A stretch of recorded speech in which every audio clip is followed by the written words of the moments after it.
Next topic क्या होने वाला है। अभी तक आप लोगों ने कूलम्स लॉ के बारे में पढ़ लिया, ठीक है।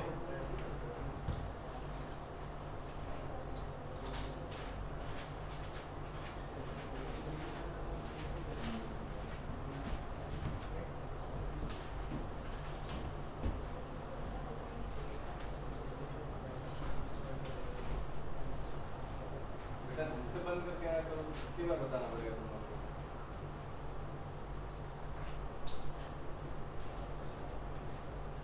शुरू करते हैं, ठीक है।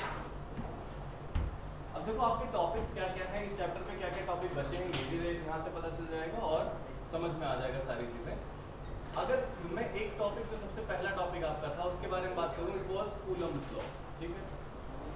Coulomb's law that we have done with. उसके बाद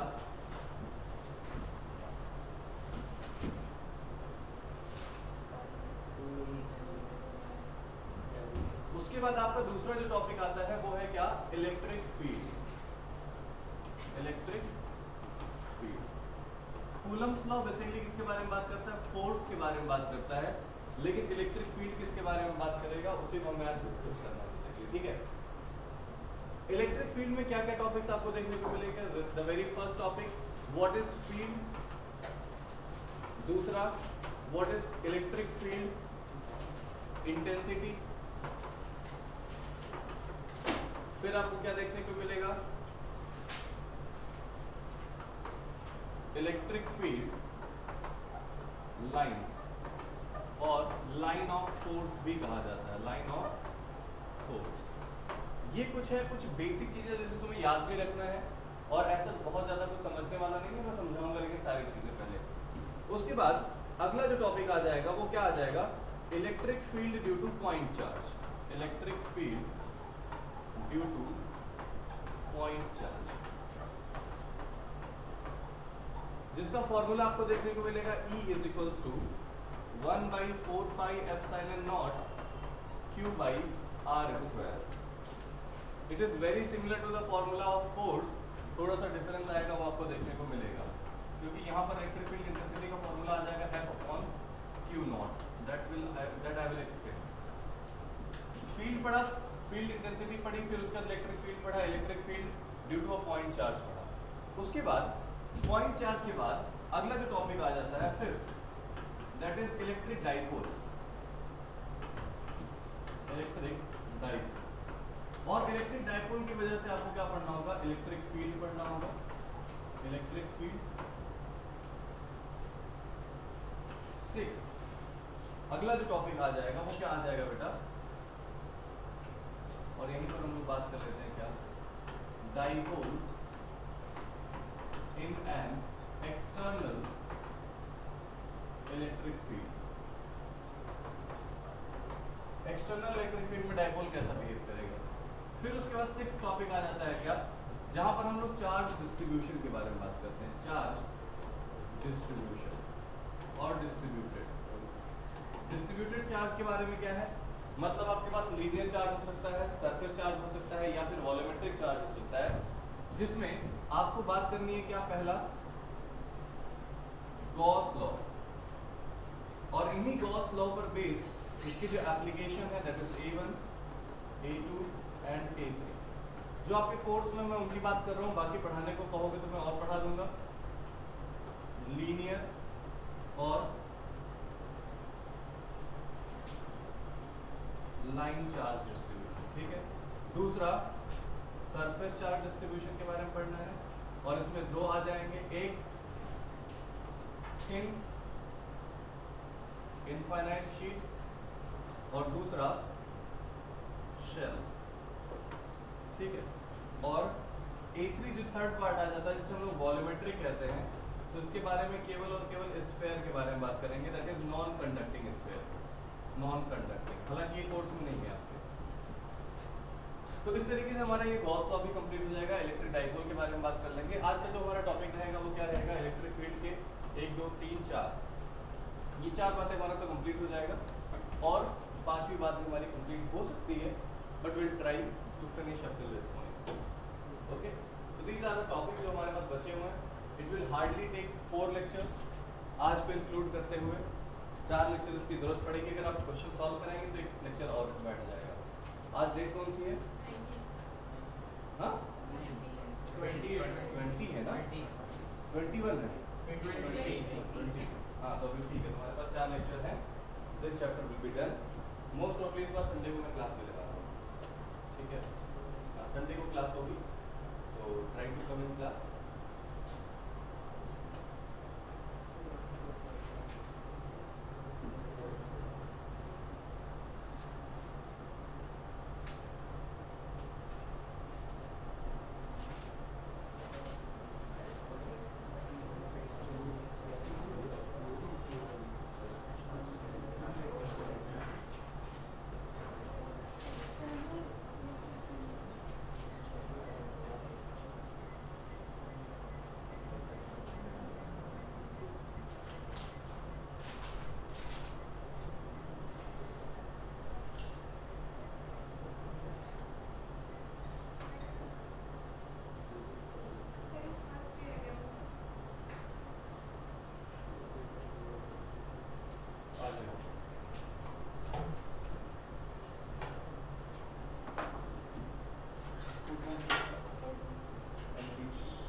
सो let's start from the first topic. आप लोगों ने टॉपिक लिख लिया होगा। सबसे पहले हम लोग को बात करनी है इलेक्ट्रिक फील्ड के बारे में। देखो फिर से मैंने बोला था कि इलेक्ट्रिक अगर टर्म आपके सामने आ जाता है तो इलेक्ट्रिक का सीधा सा मतलब क्या होगा बेटा? चार्ज, है ना। और इलेक्ट्रिक फील्ड अगर एक साथ बोला जाए तो we can say the field around a charge और field due to a charge, basically यही बोल सकते हैं। तो समझना इससे क्या मतलब है इसका, one by one topic discuss करेंगे। सबसे पहले अगर केवल और केवल फील्ड को समझना है तो इसका अगर हम बहुत बेसिक मीनिंग ले लें तब भी हमें समझ में आता है कोई एरिया, ठीक है। लेकिन जब हम लोग इलेक्ट्रिक चार्ज के रेफरेंस में बात करेंगे तो मान लो आपके पास कोई ये पॉजिटिव चार्ज है, तो ये पॉजिटिव चार्ज क्या करेगा, किसी दूसरे चार्ज को जब इसके पास लेकर आओगे तो इट विल ईदर रिपेल और अट्रैक्ट। तो जिस रीजन तक, और वो कहाँ तक रिपेल या अट्रैक्ट करेगा, एक डिस्टेंस तक ही रिपेल या अट्रैक्ट कर सकता है। तो जिस डिस्टेंस तक रिपेल या अट्रैक्ट करेगा वो किस फॉर्मूले के हिसाब से करेगा बेटा? के Q1 Q2 by r square. मान लो इस चार्ज का नाम है क्या? प्लस Q, और जो दूसरा चार्ज हम लेकर आ रहे हैं उसका नाम क्या मान लिया हमने? Q नॉट, ठीक है। और Q नॉट को हम क्या लेते हैं? पॉजिटिव। इसलिए यहाँ पर इस चार्ज को बोला जाता है क्या? Source charge. सोर्स चार्ज का मतलब क्या? वो चार्ज जिसकी वजह से आप फील्ड के बारे में बात करना चाह रहे हैं। दूसरा प्लस Q नॉट, इसको क्या बोला जाएगा बेटा? इसे बोलते हैं हम लोग टेस्ट चार्ज, ठीक है। That is called test charge. और इसका नाम क्या है? Positive test charge, positive test charge, ठीक है। पॉजिटिव टेस्ट चार्ज, और ये क्या है? Source charge. तो अगर मैं सोर्स चार्ज के बारे में बात करता हूँ तो सोर्स चार्ज का जो इलेक्ट्रिक फील्ड होगा वो क्या होगा? It is the region around this charge up to which it can attract और रिपेल एनी अदर चार्ज। वो रीजन, वो एरिया किसी भी चार्ज के अराउंड जहां तक वो किसी दूसरे चार्ज को या तो अट्रैक्ट कर सकता है या फिर रिपेल कर सकता है। इसका मतलब क्या? It can show it's electrostatic effect, है ना। ये चार्ज जहां तक अपना इलेक्ट्रोस्टैटिक इफेक्ट शो कर सकता है वहां तक क्या होगा? Electric field. उस रीजन को इलेक्ट्रिक फील्ड बोला जाता है, ठीक है। तो field is nothing but an area or region, और you can say the total surroundings of any charge up to which it can either attract और repel to any other charge body. एक बात। दूसरी बात, चूंकि हमारा फोकस किस पर है? इस प्लस Q चार्ज पर। इसका मतलब क्या हो गया कि ये जो पॉजिटिव चार्ज है यहाँ पर, इस चार्ज के ही इलेक्ट्रिक फील्ड के बारे में आप बात कर रहे हो, तो इसलिए इसको क्या बोला गया? सोर्स चार्ज बोला गया, ठीक। अब दूसरी बात हमारे सामने ये आती है कि sir how will we decide its range? किस डिस्टेंस तक हम ये लेंगे कि भाई इसके बाद फोर्स नहीं लगेगा या यहाँ तक फोर्स लगेगा? जैसे हम लोग जनरली बात करते हैं ग्रेविटेशन, है ना। तो हम कहते हैं कि 400 किलोमीटर जाने के बाद ग्रेविटी काम नहीं करती जनरली, ठीक है। तो ये जो ग्रेविटेशन का रेंज है, मतलब आपके पास ये अर्थ है और अर्थ के चारों तरफ कहाँ तक? 400 किलोमीटर तक के हाइट को हम जनरली क्या बोलते हैं? ग्रेविटी यहाँ तक काम करती है, यहाँ तक स्पेस होता है। इसके बाहर को इसके बाहर वाले पार्ट को हम लोग क्या बोलते हैं? फ्री स्पेस बोलते हैं। तो जैसे ये अर्थ है तो अर्थ के चारों तरफ का वो रीजन जहां तक ये किसी दूसरे मास को अपनी तरफ अट्रैक्ट कर सकता है, क्या बोलते हैं उसको हम लोग? Gravitational field. क्लास 11th में पढ़ा होगा। तो उसी तरीके से अगर मैं इस मास m को चेंज कर दूं किससे? इस चार्ज से चेंज कर दूं, मतलब it is replaced by a charge, तो the field, the region around a charge up to which it can attract और repel any other charge that is called electric field. I think ये बात समझ में आ गई होगी। बट ये distance कैसे डिफाइन करें, ये रेंज कैसे डिफाइन करें, तो जरा सोच के देखो, अगर इस फॉर्मूले में वैल्यू रखूं कि कैपिटल Q Q नॉट, और यहां पर मैं क्या कर दूं बेटा, इनफाइनाइट, यहां पर मैं क्या कर दूं, इनफाइनाइट, तो something upon infinite will become zero, और इनफाइनाइट जीरो का मतलब क्या, यहां पर फोर्स लगना जीरो हो जाएगा। तो फोर्स लगना जीरो कहां पर होगा, एट इनफाइनाइट। या फिर इसका ऑपोजिट भी तुम सही बोल सकते हो, क्या, कि जिस पॉइंट पर फोर्स लगना बंद हो जाएगा उसके बियॉन्ड वाले रीजन को क्या बोला जाता है, इनफाइनाइट रीजन बोला जाता है। तो उसके पहले वाले रीजन को क्या बोला जाएगा बेटा, that is called electric field reason. This is called electric field reason. बात समझ में आ रही है? तो एक क्या हो गया इलेक्ट्रिक फील्ड रीजन, दूसरा क्या हो गया इनफाइनाइट रीजन, है ना। बट सर ये इनफाइनाइट रीजन कितना लेंथ का होता होगा, है ना, तो वो डिपेंड किस पे करेगा बेटा, सोर्स चार्ज पर। चार्ज बहुत छोटा है तो उसका इलेक्ट्रिक फील्ड रीजन छोटा होगा, चार्ज बहुत बड़ा है तो उसका इलेक्ट्रिक फील्ड रीजन बड़ा होगा। बड़ा और छोटा चार्ज का मतलब क्या, उसके मैग्नीट्यूड से। मैंने कहा 1 कूलम और 1 माइक्रो कूलम में किसका फील्ड ज्यादा होगा, 1 कूलम का, क्योंकि 1 coulomb is greater than or 10 to the power 6 times greater than 1 microcoulomb. That is the case. So this is called field. Okay. Now again one question arises. What the question is कि sir ये जो आपने field की बात करी कि दूसरे वाले को अट्रैक्ट या रिपेल कर सकता है, वहां पर Q नॉट का नाम आपने लिया था, जिसे हमने क्या बोला था, positive test charge. Sir why positive, इसकी पोलैरिटी कैसी होती है, हमेशा पॉजिटिव लिया जाता है, ठीक है। क्यों, क्योंकि हमें टेस्ट करना है। टेस्ट करने का मतलब क्या हुआ कि हमें इलेक्ट्रिक फील्ड के बारे में पता करना है, एक कन्वेंशन हमें लेना है कि यार इलेक्ट्रिक फील्ड का डायरेक्शन क्या होगा, इलेक्ट्रिक फील्ड की वैल्यू क्या होगी। उसके लिए हमने क्या किया, एक सिंपल चार्ज डिसाइड किया। लेकिन इस चार्ज की दो स्पेसिफिकेशंस होती है बहुत इंपॉर्टेंट। क्या, the first is this charge should be very small, should be very small. Very small का मतलब क्या हुआ कि भाई साहब इसका अपना खुद का फील्ड क्या होना चाहिए, बहुत छोटा होना चाहिए। इतना छोटा होना चाहिए कि भाई इसके आसपास का जो फील्ड है पता चला इतना हो। मतलब क्या हुआ कि इसकी वजह से तो फील्ड है ही है, और इस टेस्ट चार्ज का अपना फील्ड बहुत कम है।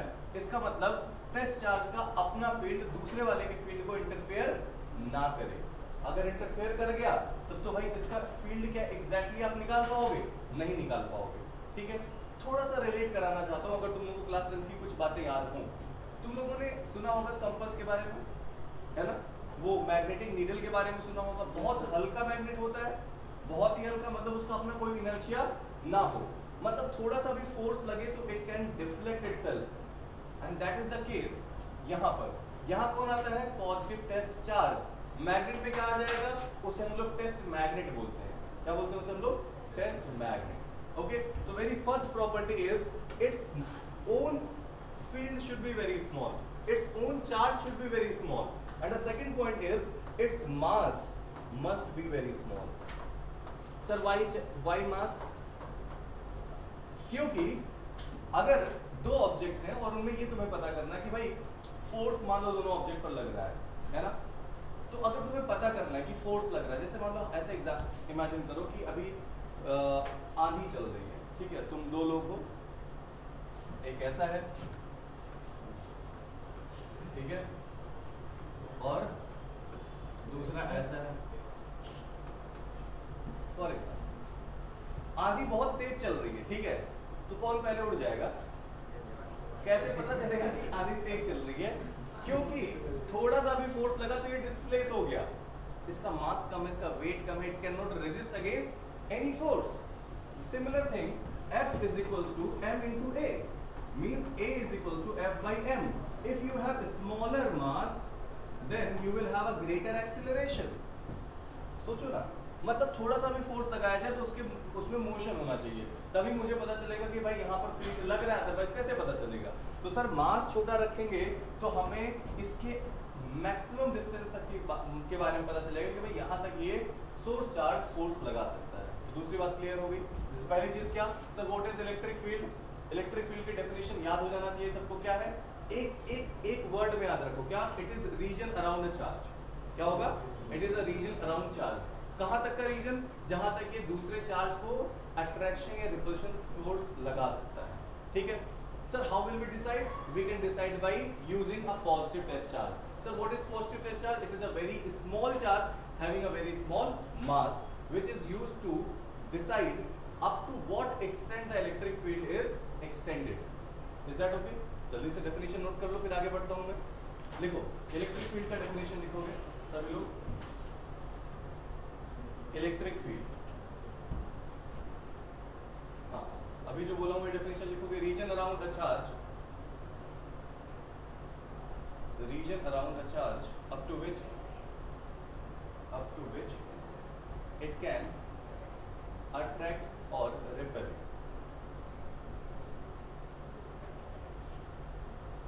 अट्रैक्ट और रिपेल ब्रैकेट में लिखना, अट्रैक्ट और रिपेल के बाद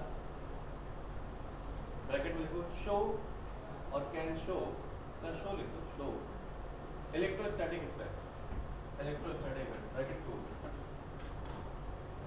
इलेक्ट्रोस्टैटिक इफेक्ट ब्रैकेट क्लोज, है ना?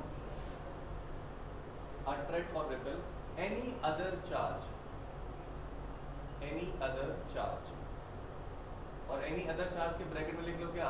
पॉजिटिव टेस्ट चार्ज, क्योंकि मैं अलग से क्या लिखवाऊं, है ना? तुम्हें समझने की। और देखो यार, इसकी डेफिनेशन एक एक चीजें की लाइनें मैंने जो तुम्हें बुकलेट भेजा है पीडीएफ में, उसमें हर एक चीज बहुत डिटेल में मैंने लिख रखी है। वो मेरा पीडीएफ है, मैंने खुद अपने लिए बनाया है, ठीक है? तो वो तुम्हारे काम आ जाएगा। मैं लिखवाने को लिखवाऊंगा ही, लिखवाना बहुत जरूरी है, बट स्टिल एक बार उससे रीड करना इसको, ठीक है? चलो, ये हो गया डेफिनेशन किसका? इलेक्ट्रिक फील्ड का। हाँ, लिखना पॉजिटिव टेस्ट चार्ज, ऐसा हैशटैग बना के लिख लो। पॉजिटिव टेस्ट चार्ज क्या है? It is a very small charge, very small charge having a very small mass, having very small mass.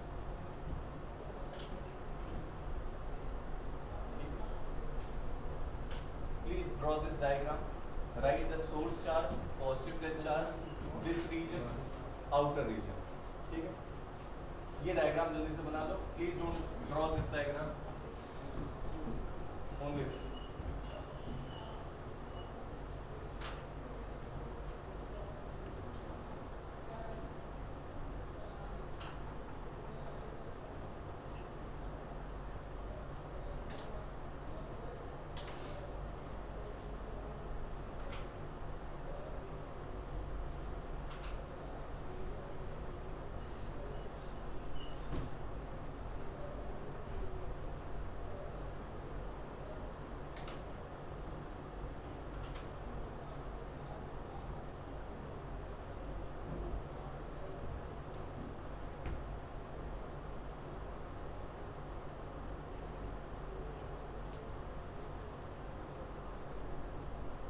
अब इसके बाद मैं कुछ लिखने के लिए नहीं बोलूँगा, इसके बाद मैं कुछ नहीं लिखवाऊंगा, सब तुम्हें लिखना होगा, सब यहीं याद करके जाना है, क्योंकि इसमें कुछ है नहीं, कोई दम नहीं है, बस याद करना है तुम्हें, ठीक है?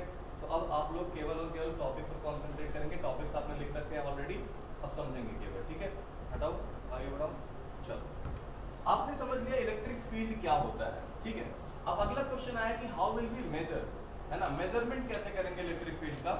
तो इलेक्ट्रिक फील्ड का मेजरमेंट बेसिकली इसकी इंटेंसिटी से किया जाता है, और आने वाले टाइम में हम लोग क्या करेंगे, इलेक्ट्रिक फील्ड बोलो या इलेक्ट्रिक फील्ड इंटेंसिटी बोलो, दोनों को एक फिजिकल क्वांटिटी मान के चलते हैं जिसको E से रिप्रेजेंट किया जाता है, ठीक है? तो मान लो आपके पास अगला टर्म जो है उसे हम क्या कहते हैं, electric field intensity. Sir electric field intensity ये क्या चीज है?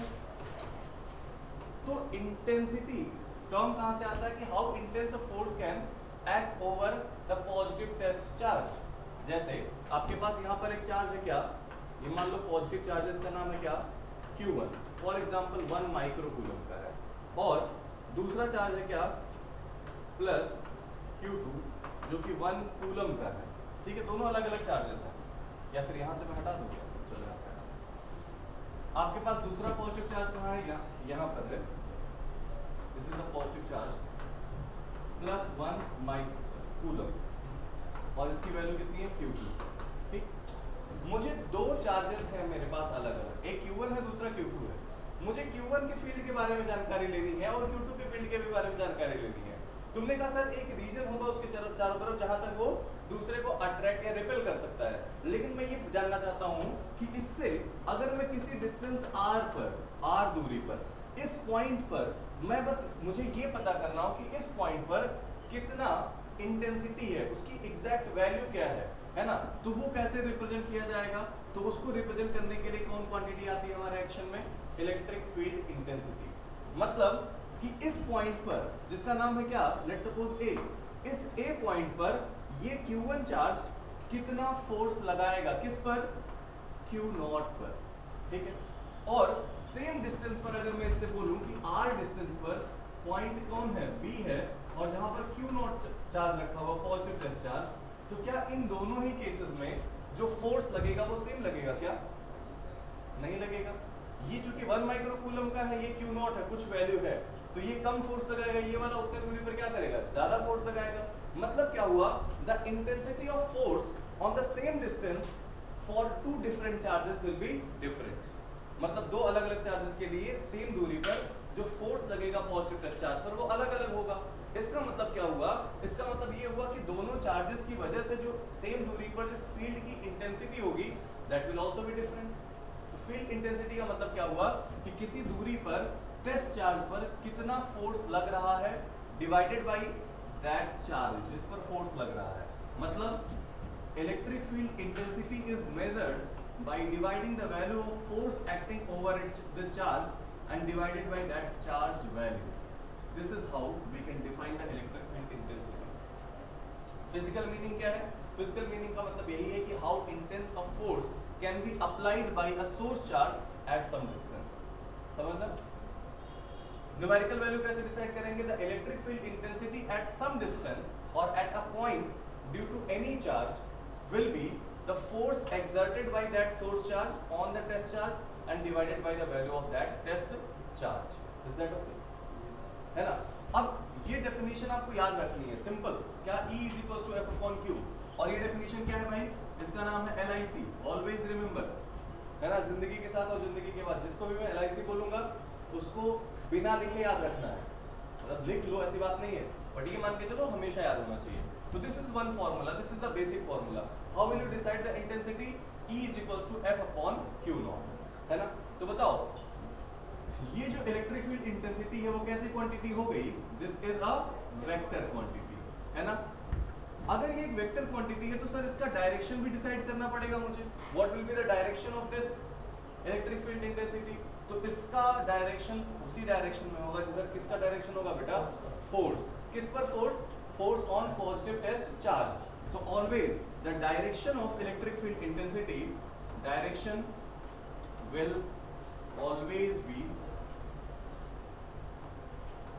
along the force। किस पर? acting on positive test charge। is that okay? समझ में आ गई बात? जरा ध्यान से समझाना। यहाँ पर रुक जाओ, मैं कह रहा हूँ लिखो ना, याद करके जाओगे तुम यहाँ पर सारा लेक्चर, टेंशन ना लो। मेरे पास यहाँ पर एक नेगेटिव चार्ज है, ध्यान दो, और इससे मैं किसी दूरी r पर इस पॉइंट पर जिसका नाम है क्या? A है, और यहाँ मैं पता करना चाहता हूँ कि ये जो चार्ज है -q, उसकी वजह से जो इलेक्ट्रिक फील्ड इंटेंसिटी है उसका डायरेक्शन क्या होगा। तो कैसे पता करेंगे डायरेक्शन? डायरेक्शन को पता करने का क्या तरीका है? तो आपको मैंने क्या लिखा है? Direction will always be along the force acting on the positive test charge. Sir ये तो पॉइंट है, यहाँ पर पॉजिटिव टेस्ट चार्ज तो है नहीं, तो क्या करोगे? पहले वहां पर पॉजिटिव टेस्ट चार्ज उठा के ले आओ। कौन ले आए भाई? +q ले आके रख ली। अब इस +q पर ये कैसा फोर्स लगाएगा? अट्रैक्शन या repulsion? Attraction. So this force must be in this direction. Okay, इसका मतलब अगर फोर्स का डायरेक्शन ये है तो इसी डायरेक्शन में क्या होगा? इलेक्ट्रिक फील्ड का भी डायरेक्शन होगा। बोले यार बात समझ में आ रही है? ओके, इसका मतलब मैं यहाँ पर दूसरे लैंग्वेज में ये लिख दूं कि हमारे पास ये जो पॉजिटिव टेस्ट चार्ज है ना, उसका जो पाथ होगा वो बता सकता है क्या? इसका डायरेक्शन। किसका डायरेक्शन? इलेक्ट्रिक फील्ड का डायरेक्शन अलग अलग पॉइंट्स पर। ये तो एक पॉइंट पर बता रहा है ना, और अगर इस टेस्ट चार्ज को मैं फ्री कर दूं तो ये क्या करने लगेगा, मूव करेगा, और मूव हमेशा किधर करेगा, जिधर फोर्स लग रहा होगा। इसका मतलब किसी भी पॉइंट पर जहां पर टेस्ट चार्ज मूव करेगा उस पर वो उसका डायरेक्शन क्या होगा, जिधर फोर्स लग रहा होगा। इसका मतलब हम कह सकते हैं क्या, the electric field intensity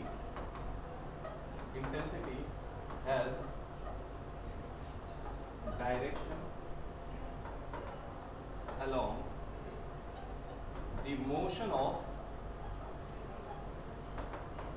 positive plus q। Okay ठीक।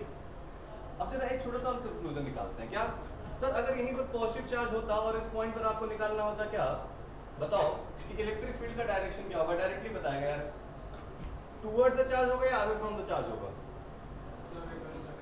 हाँ जी, यहाँ क्या रखोगे, प्लस क्यू नॉट, ये ऑलरेडी क्या है, क्यू क्या करेगा, इसको रिपेल करेगा। इसका मतलब डायरेक्शन ऑफ इलेक्ट्रिक फील्ड किधर होगा, अवे।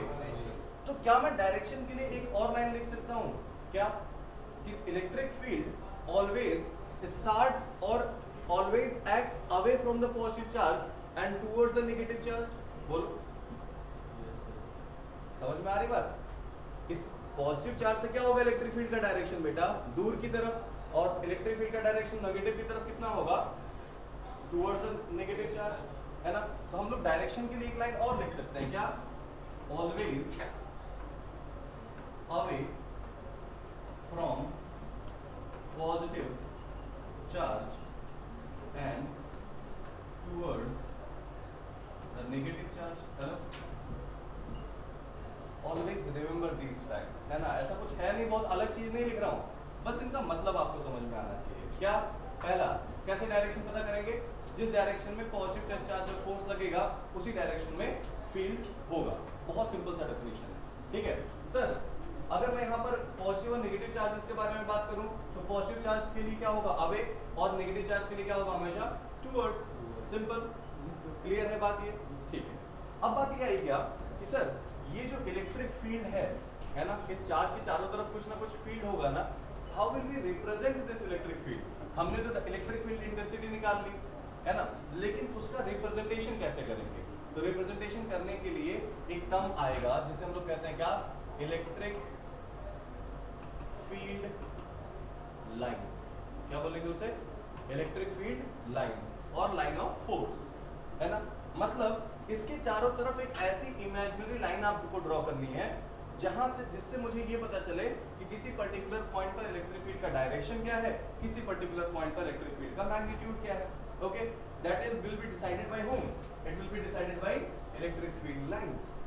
ओके, तो इलेक्ट्रिक फील्ड लाइंस क्या होती हैं, इस पर मैं थोड़ी देर में आ रहा हूँ। छोटा सा इंफॉर्मेशन इसके बारे में और लिख देता हूँ। क्या sir, it is a vector quantity, what is a unit, unit क्या होगा भाई इसका, न्यूटन पर कूलम, है ना। और इसका डायमेंशनल फार्मूला आपको लिख के आना है, ठीक, आपको इसका डायमेंशनल फार्मूला लिख लेना है। दो बातें समझ में आ गई, एक और सब चीज समझ लेना, क्या, छोड़ दो बात नहीं समझना, इतनी बात समझ में आ गई।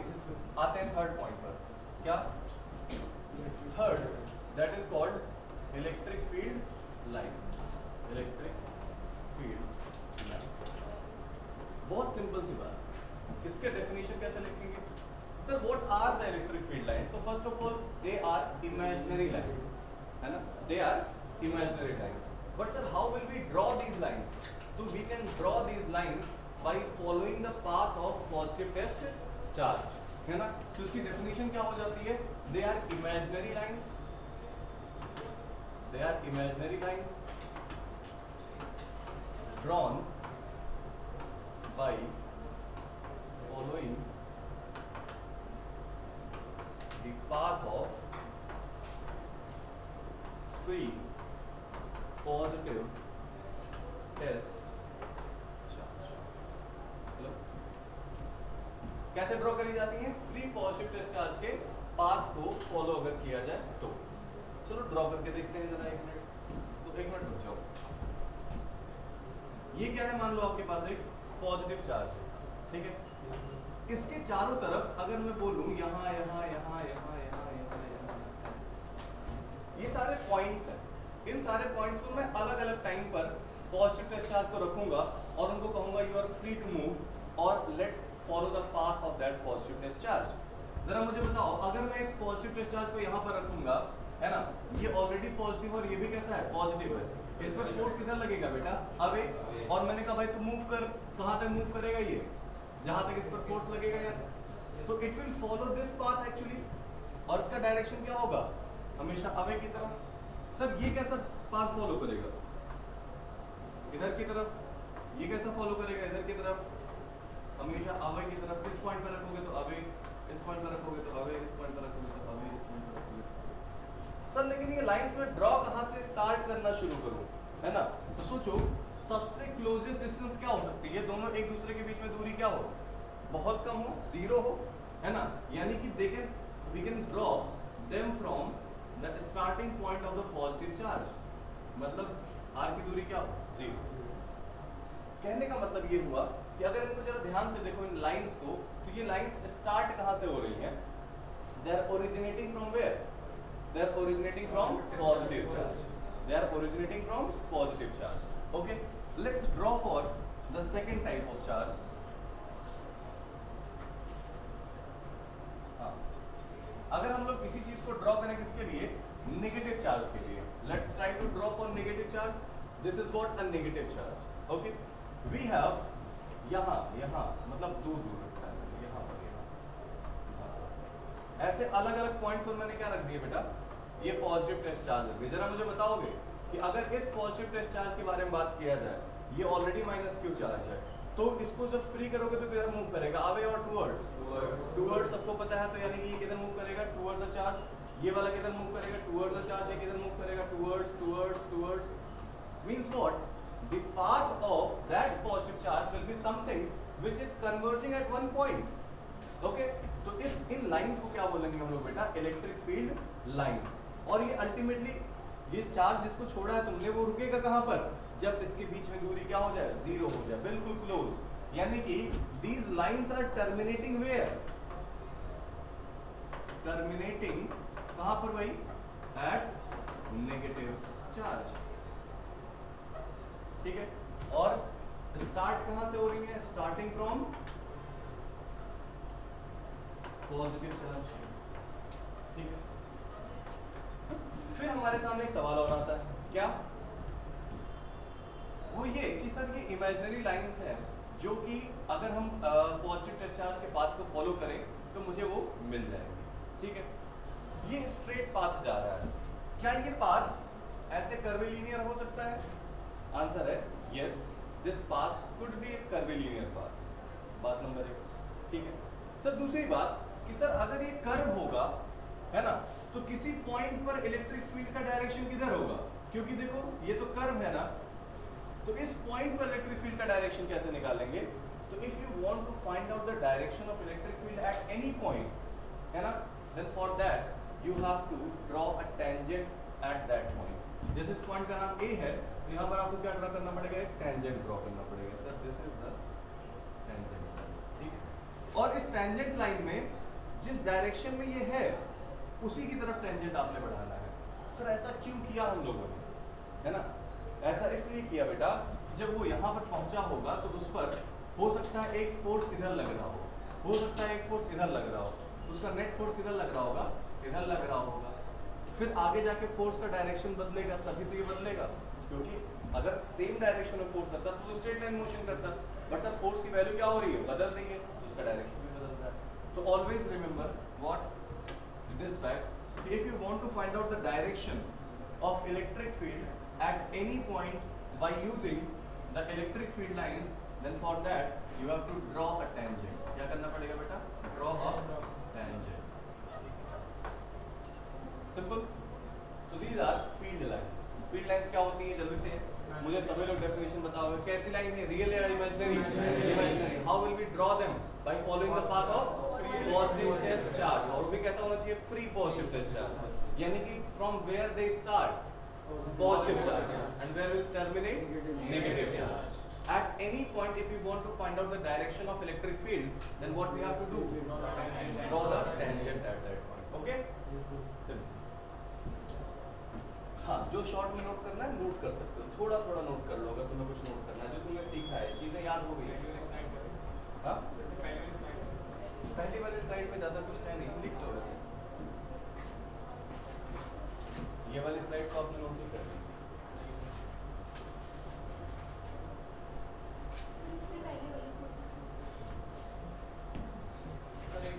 हाँ रुक जो देख लूँ मैं है क्या पर। अरे वो ऊपर वाला उसमें तो कुछ है ही नहीं। पॉजिटिव चार्ज की प्रॉपर्टी दो ही चीजें होती है, मास कम होना चाहिए, चार्ज कम होना चाहिए, ठीक है। और यार मैंने जो पीडीएफ भेजा उसमें लिखा हुआ लाइन बाय लाइन लिखा हुआ, जो मैं बोल रहा हूँ वहीं से बोल रहा हूँ, रट के आया हूँ आज रात कर यहाँ तक, ठीक है, वही बोल रहा हूँ, तो टेंशन ना लो, ठीक। अब देखो इसके बाद की बात करते हैं। इलेक्ट्रिक फील्ड हमने पढ़ लिया, what is electric field? Region. Electric field intensity is a physical quantity which is the ratio of force and charge. तीसरा, इलेक्ट्रिक फील्ड लाइंस क्या होती है? These are imaginary lines. किस लिए इस्तेमाल करी जाती हैं? ताकि मुझे इलेक्ट्रिक फील्ड का डायरेक्शन और उसका मैग्नीट्यूड पता चल सके, ठीक है। तो यहाँ पर एक क्वेश्चन आता है, क्वेश्चन क्या है कि सर ये जो इलेक्ट्रिक फील्ड लाइंस है, उन लाइंस के हेल्प से क्या मैं ये बता सकता हूँ कि इलेक्ट्रिक फील्ड यूनिफॉर्म हो सकता है और नॉन यूनिफॉर्म हो सकता है? यूनिफॉर्म का मतलब क्या? Constant electric field. Non uniform का मतलब वेरिंग इलेक्ट्रिक फील्ड, ठीक है। तो कैसे हम डिफरेंशिएट करें by using these lines in between uniform and non uniform electric field. जरा समझना, यूनिफॉर्म इलेक्ट्रिक फील्ड क्या होता है और नॉन यूनिफॉर्म इलेक्ट्रिक फील्ड क्या होता है। Non uniform electric field, sir what is uniform electric field? मतलब इलेक्ट्रिक फील्ड जिसमें इलेक्ट्रिक फील्ड इंटेंसिटी क्या हो? कांस्टेंट हो। Electric field intensity must be constant. ये क्या होना चाहिए बेटा? कांस्टेंट होना चाहिए, मतलब हर एक पॉइंट पर आपको सेम इलेक्ट्रिक फील्ड इंटेंसिटी मिले, ठीक। अब जरा सोच के देखो, इसके लिए जरूरी क्या है? अगर यूनिफॉर्म इलेक्ट्रिक फील्ड करना है तो उसके लिए जो फील्ड लाइंस होनी चाहिए, ध्यान देना, field lines they must be parallel and equidistant। वो कैसा होना चाहिए? इक्विडिस्टेंट होनी चाहिए और पैरेलल होनी चाहिए। मतलब क्या? मतलब ये बेटा देखो, सी these are the electric field lines and they all are parallel as well as equidistant। मतलब अगर इस पॉइंट के बारे में बात करें जिसका नाम A है, इस पॉइंट के बारे में बात करें जिसका नाम B है, इस पॉइंट के बारे में बात करें जिसका नाम C है, तो मैं पूछूं कि what is the electric field at point A, तो you will say it will be the similar to the electric field at B, electric field at C, है ना? सर ऐसा आपने क्यों कहा? इसके पीछे का भी लॉजिक बताइए, है ना? Logic, what is the logic? I will tell you the logic, just wait a minute. तो इसी हिसाब से, इसी डेफिनेशन के हिसाब से अगर मैं नॉन यूनिफॉर्म के बारे में बात करूं तो क्या होना चाहिए? They should not B parallel and they should not B equidistant और एनी वन ऑफ देम, दोनों में से कोई भी एक कंडीशन नहीं फॉलो होगा तो क्या बन जाएगा? Non uniform.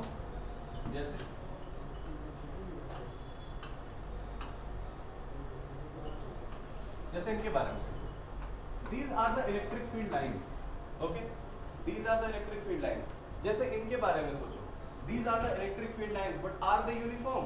No, because they are not parallel, okay। तो ये क्या हो गया? एक नॉन यूनिफॉर्म। क्यों नॉन यूनिफॉर्म हो गया? क्योंकि इस पॉइंट A और इस पॉइंट B में अगर देखो तो you will find a different electric field. Sir क्यों? लॉजिक नहीं बताया आपने, तो लॉजिक सुन लो इसका। लॉजिक क्या है इसका? कि अगर इलेक्ट्रिक फील्ड लाइंस की डेंसिटी हाई है ना, मतलब ज्यादा डेंसर, तो इलेक्ट्रिक फील्ड इंटेंसिटी E की वैल्यू क्या होगी? ज्यादा होगी। अगर लो है तो क्या होगा? इलेक्ट्रिक फील्ड इंटेंसिटी लो होगा। और अगर इक्विडिस्टेंट है, इक्विडिस्टेंट, ठीक है, तो क्या होगा? E जो होगा वो भाई साहब कांस्टेंट होगा। यही तो लॉजिक है। क्या? जहां पर इलेक्ट्रिक फील्ड इंटेंसिटी बहुत पास है, मतलब इलेक्ट्रिक फील्ड लाइंस पास है, वहां पर बताओ EA और EB में से कौन ज्यादा होगा? EA और EB में से कौन ज्यादा होगा भाई? EA, क्योंकि यहाँ पर लाइंस क्या है? डेंसर है, और यहाँ पर लाइन क्या है? दूर है, इसलिए EA ज्यादा होगा किससे? EB से। तो दिस इज द लॉजिक, ठीक है। लिख क्यों रहे हो यार? आगे बढ़ते हैं, लॉजिक सीखते जाओ। मैं एक साथ अभी लिखवाऊंगा, 6-7 लाइन लिखवाऊंगा। अगला पॉइंट, हमने क्या क्या सीख लिया अभी electric field? Electric field line starts from positive terminate at negative charge. ठीक है, डेफिनेशन आपको पता चल गया, एक चीज ये पता चल गया। दूसरा कि किसी भी इलेक्ट्रिक फील्ड लाइंस के हेल्प से मुझे अगर इलेक्ट्रिक फील्ड का डायरेक्शन पता करना तो कैसे पता करेंगे? By drawing a tangent. तीसरी बात, यूनिफॉर्म इलेक्ट्रिक फील्ड क्या होता है? Electric field should be constant, मतलब electric field line must be equidistant and parallel. और नॉन यूनिफॉर्म क्या होता है? Non equidistant not parallel. ठीक है, नॉन इक्विडिस्टेंस वाले के केस में अगर बात करें, जहां पर यूनिफॉर्म इलेक्ट्रिक फील्ड नहीं है, तो इलेक्ट्रिक फील्ड लाइन जहां बहुत पास पास होंगी वहां इलेक्ट्रिक फील्ड इंटेंसिटी क्या होगी? ज्यादा। जहां पर दूर दूर होंगी वहां इलेक्ट्रिक फील्ड इंटेंसिटी क्या होगी? कम। ठीक है, इसका मतलब ये हुआ क्या? अगला पॉइंट, फोर्थ पॉइंट, इसका मतलब ये हुआ कि अगर मेरे पास, जरा ध्यान से समझना यार, अगर मेरे पास यहाँ पर एक चार्ज है, ठीक है, जिसकी वैल्यू कितनी मैंने बोली? +1 माइक्रो कूलम, और सर दूसरा चार्ज है मेरे पास जिसकी वैल्यू कितनी है? +1 कूलम। बताओ इसके आसपास के रीजन में किसकी इलेक्ट्रिक फील्ड इंटेंसिटी ज्यादा होगी? +1 माइक्रो की या कूलम की? +1 कूलम की। ये बात तो मैंने स्टार्टिंग में बता दी है। तो सर अगर इसकी इलेक्ट्रिक फील्ड इंटेंसिटी कम है और उसकी इलेक्ट्रिक फील्ड इंटेंसिटी ज्यादा है, इसका मतलब अगर मैं इनकी फील्ड लाइंस ड्रॉ करने की कोशिश करूंगा, तो please see the electric field lines. How many lines that I have drawn here? 1 2 3 4 5 6 7 8, total 8 lines मैंने ड्रॉ किया है। और अगर मैंने यहाँ पर 1 2 3 4 बस इतना ही ड्रॉ करूं, तो क्या ये इसके साथ इंसाफ हो रहा है या ना इंसाफी है? इसके साथ इंसाफ हो रहा है ना? अभी तुम बोले कि सर इसकी इलेक्ट्रिक फील्ड इंटेंसिटी ज्यादा होगी, इसकी इंटेंसिटी कम है। उसके पहले तुमने बोला क्या कि सर जहां पर इलेक्ट्रिक फील्ड लाइंस पास पास है वहां पर इलेक्ट्रिक फील्ड इंटेंसिटी ज्यादा होगी। तो क्या इसका रिवर्स नहीं सही होगा कि इलेक्ट्रिक फील्ड इंटेंसिटी जहां ज्यादा है वहां नंबर ऑफ फील्ड लाइंस की संख्या क्या होगी? ज्यादा होगी। हेलो, तो बताओ क्या ये मैंने सही ड्रॉ किया है? नहीं। क्यों? क्योंकि यहाँ पर नंबर ऑफ फील्ड लाइंस क्या करी मैंने? ज्यादा ड्रॉ कर दी। तो यहाँ पर मुझे क्या करना पड़ेगा? और ज्यादा ड्रॉ करना पड़ेगा, बहुत बढ़िया। हाँ, तो मतलब घर जाके यही काम है आज तुम्हारे पास? हाँ, लाइंस ड्रॉ करना। क्या अभी भी मैंने इलेक्ट्रिक फील्ड इंटेंसिटी बराबर कर दी, मतलब सही काम कर दिया मैंने, या अभी भी कुछ गलती है? अब सही है ना? हाँ, एक गलती जो हमेशा करते हो वो क्या? If you will not draw the arrow, answer will be wrong. तो प्लीज ड्रॉ दीज एरोज, ताकि आपको पता चले इलेक्ट्रिक फील्ड इंटेंसिटी कैसी है? बाहर की तरफ है। यहाँ पर भी कैसी है भाई? बाहर की तरफ। ठीक है, तो the field lines are basically outward direction, तो please draw the arrow as well. Okay, तो इसका मतलब क्या मैं यहाँ से कंक्लूजन निकाल सकता हूँ क्या कि number of field lines is directly proportional to charge?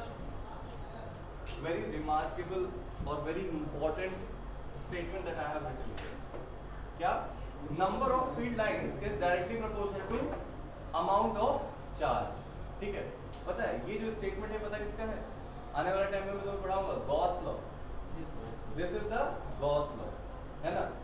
हमने कोई लॉ वो नहीं पढ़ाया, तुम्हारे एक्सपीरियंस से मैंने बताया, तुमने जो बात बोली वही मैंने लिखा है यहाँ पर। तो जो मैंने लिखा है ये एक्चुअली है क्या? ये है फ्यूचर, है ना? किसका? तुम्हारा। आने वाले टाइम में पढ़ने को मिलेगा, तो please remember future Gauss law है ये। ठीक है, और ये कहां से आया है? फीलिंग से। This come from feeling. ठीक है, तो प्लीज रिमेंबर दिस मैन। ठीक, अब एक सवाल इसको पूछा गया था, उस सवाल को हम जरा डिस्कस कर लेते हैं। What was the question? The question was कि यहाँ पर एक चार्ज है Q1 और यहाँ पर चार्ज है क्या? Q2, है ना? एक चार्ज है Q1, दूसरा चार्ज है Q2, और यहाँ पर कुछ ऐसी लाइंस ड्रॉ की गई हैं, 1 2 3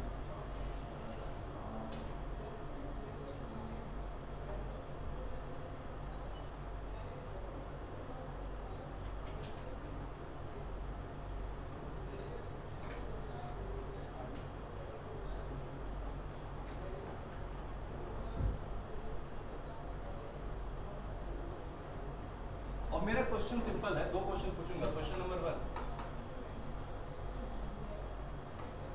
Q1 into Q2 is पहला greater than 0, less than 0, equal to 0 और 1। प्लीज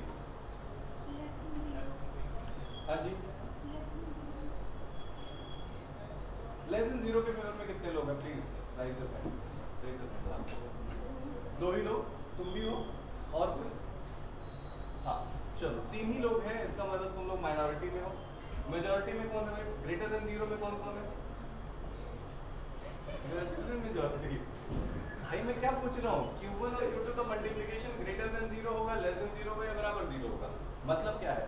मतलब दोनों के दोनों अगर ग्रेटर देन जीरो इसका मतलब दोनों लाइक चार्जेस हैं, अगर लेस देन जीरो इसका मतलब दोनों अनलाइक चार्जेस हैं, है ना? तो तुम्हें ये पता करना है लाइक चार्जेस हैं या अनलाइक चार्जेस हैं। अच्छा बताओ Q1 कैसा चार्ज होगा, पॉजिटिव या नेगेटिव? हाँ जी, किस स्टेटमेंट के हिसाब से? क्योंकि मैंने बोला था lines will start from positive charge, कहाँ टर्मिनेट हो रही है? यहाँ पर आकर, यानी Q2 कैसा होगा? नेगेटिव। तो ये पॉजिटिव दूसरा नेगेटिव, दोनों का मल्टीप्लिकेशन कैसा? नेगेटिव। और नेगेटिव का मतलब क्या हुआ बेटा? Less than zero. Correct answer. समझ आ रही बात? तो यार तुमको ऐसे गुमराह किया जा सकता है क्वेश्चन में, है ना? तो प्लीज थिंक फ्रॉम लॉजिक। दूसरा क्वेश्चन आया था, क्वेश्चन नंबर 2, है ना? फाइंड और what is the ratio of Q2 by Q1? So options are A, B, C and D. बताओ कौन सा आंसर सही होगा? हाँ मतलब निकाल के बताओ यार। निकाल के बताओ क्या होगा उसका आंसर। ऑप्शन दे दूंगा तो ऐसे ही निकाले जाओगे, तुक्का लगा दोगे, तुक्का। और तुक्के का आप कोई इज्जत नहीं है जब से यूपीएससी का एग्जाम खत्म हो गया। तो प्लीज बताओ क्या होगा। हाँ, बताने से पहले कृपया इस लाइन को एक बार फिर से पढ़ें और फिर आगे बढ़ें। Number of field lines is directly proportional to charge. जी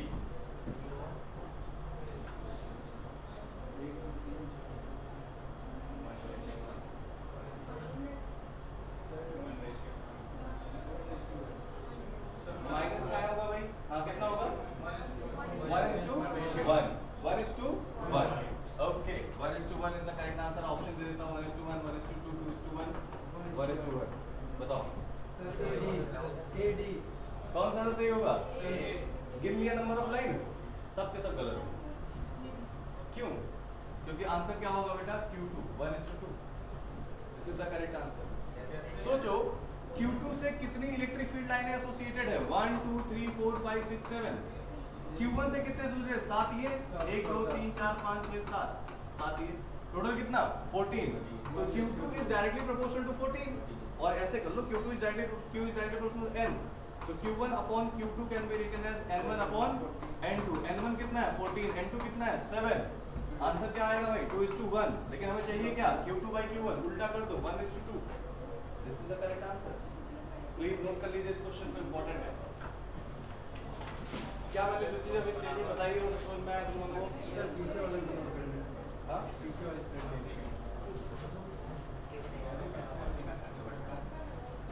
यही नोट करना है? हाँ, नीचे वाली लाइन याद कर लो। नेक्स्ट स्लाइड सर, लेक्चर का अगला भाग लगाइए।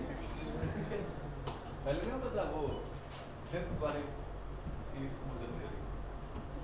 सीडी कॉम्पैक्ट डिस्क, तब ऐसे ही होता था, एक पार्ट खत्म होने से दूसरा लगेगा। आगे बढ़े भाई, नोट कर लो। दो सवाल यहाँ पर आपको समझ में आया। देखो यार कॉन्सेप्ट समझो, कॉन्सेप्ट समझो, बाकी सवाल तो अभी भी बहुत सारे लगवाऊंगा। तुम अभी भी कंफ्यूज हो? 1:2, क्योंकि Q2 by Q1 पूछा है, तो मैंने Q1 by Q2 निकाला है, उसको उल्टा कर दो।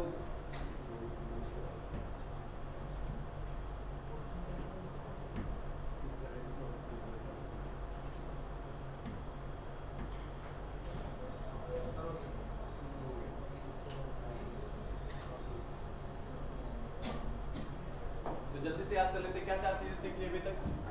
They start from positive charge, terminate at negative charge. Direction, tangent। तीसरा यूनिफॉर्म और नॉन यूनिफॉर्म।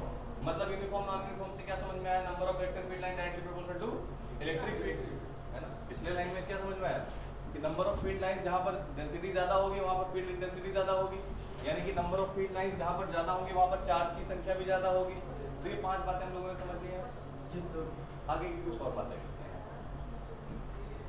क्या दिक्कत है मुझे बताओ, मैं समझा दूंगा फिर से। बोलो। 14 कैसे आया देखो, तुम भूल जाओ इसके बारे में। अब गिन के बताओ मुझे, हाउ मेनी लाइन्स? हाँ जी, समझ आया?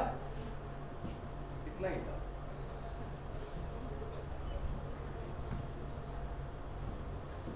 इतनी बातें तो तुम्हारी कंप्लीट हो गई। अब कुछ और बातें करते हैं इसके बारे में। छठी बात वो क्या कि यार ये जो पॉइंट चार्ज है, पॉइंट चार्ज के अलावा भी चार्ज अलग अलग तरीके के होते हैं, जैसे डाइपोल, जैसे क्या डाइपोल है ना, और क्या linear charge, surface charge, volume charge. आप सभी लोगों को मैं बता चुका हूँ, एक बार फिर से याद करना चाहो कर लो।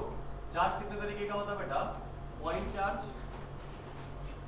दूसरा डाइपोल, और तीसरा डिस्ट्रीब्यूटेड चार्ज। मतलब इतने अलग अलग फॉर्म्स में पाया जा सकता है। सिंगल पॉइंट चार्ज लिखना नहीं यार, ये सब लिखने वाली बात नहीं, बार बार बताया LIC हमेशा याद रखो। माइनस क्यू प्लस क्यू, ये क्या हो गया? Linear charge. ये क्या हो गया? Surface charge. ये क्या हो गया बेटा? Volumetric charge. Is that okay? मतलब क्या हुआ, ध्यान से देख, मतलब क्या हुआ, आपके पास हो सकता है एक पॉइंट चार्ज हो सकता है आपके पास डाइपोल हो सकता है आपके पास एक कंडक्टर हो जिस पर चार्ज यूनिफॉर्मली डिस्ट्रीब्यूटेड है ना। तो हमने तो अभी तक जितनी इलेक्ट्रिक फील्ड लाइंस के बारे में बात करी, वो किसके बारे में बात कर ली? पॉइंट के बारे में बात कर लिया। Please let's talk about dipole. Sir dipole क्या होता है? डाई मतलब दो, पोल मतलब पोलैरिटी, मतलब ऐसे दो चार्जेस एक साथ अगर रखे जाएं जिन पर इक्वल पॉजिटिव और इक्वल नेगेटिव चार्ज हो और थोड़े से डिस्टेंस पर रखे जाएं, उस सिस्टम को क्या बोला जाता है? डाइपोल, है ना। हिंदी में क्या कहते हैं? आवेशों का वो समूह जिन पर आवेश ऑपोजिट हो। अब डाइपोल को हम ड्रॉ करते हैं। हमारे पास यहाँ पर कौन सा चार्ज है भाई? Let's suppose negative, and this is what? Positive. अब सोचो इसका इलेक्ट्रिक फील्ड, ये दोनों एक साथ रखे हैं, अब अलग अलग नहीं है। अब इनका इलेक्ट्रिक फील्ड ड्रॉ करना है बेटा, है ना। तो जरा सोच के देखो कि यहाँ पर अगर मैं इसके पास एक प्लस Q0 चार्ज रखूंगा तो क्या होगा इसके साथ? ये वाला इसे क्या करेगा? रिपेल, और ये वाला क्या करेगा बेटा? इसे अट्रैक्ट करेगा। मतलब दो फोर्स साइमल्टेनियसली काम करेंगे ना, और ये बिल्कुल स्ट्रेट लाइन जाके इससे चिपक जाएगा। Hello, the field line will start from positive charge and सीधे सीधे कहां पर चला जाएगा? नेगेटिव के पास चला जाएगा। लेकिन सर इसके अलावा भी तो फील्ड लाइंस हो सकती हैं। बिल्कुल हो सकती हैं। देखो सोचो ये चार्ज अगर यहाँ पर तुम रखते, है ना, तो ये फोर्स कैसा लगाता? इधर की तरफ रिपेल करता, लेकिन ये वाला क्या करता बेटा? अट्रैक्ट करता। But sir force of attraction will be lesser than the force of repulsion because it is very near to the positive charge, है ना। तो इसका नेट फोर्स किधर लगेगा? कुछ इधर लगेगा नेट फोर्स। लेकिन जैसे ही इस पॉइंट के मिड पॉइंट को कौन ये चार्ज क्रॉस करेगा, तो इसका इन्फ्लुएंस बढ़ जाएगा और इसका इन्फ्लुएंस क्या हो जाएगा? कम हो जाएगा। तो इसका मतलब अब फोर्स नेट किधर लगेगा? इसकी तरफ लगने लगेगा। समझ पा रहे बात?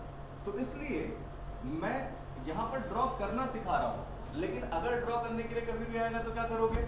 नेगेटिव चार्ज और पॉजिटिव चार्ज, उसके मिड पॉइंट को ड्रॉ करो, और मिड पॉइंट को ड्रॉ करने के बाद क्या करो? एक सीधी लाइन, फिर ऐसी लाइन।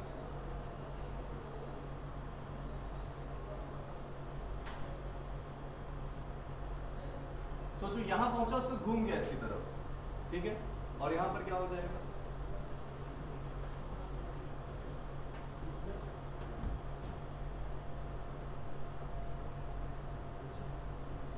जितनी नंबर ऑफ फील्ड लाइंस इससे निकालना, उतनी नंबर ऑफ फील्ड लाइन वहां पर जाके वहां से निकलना है। मतलब जितनी यहाँ क्यों गया है? हाँ प्लस क्यों गया है?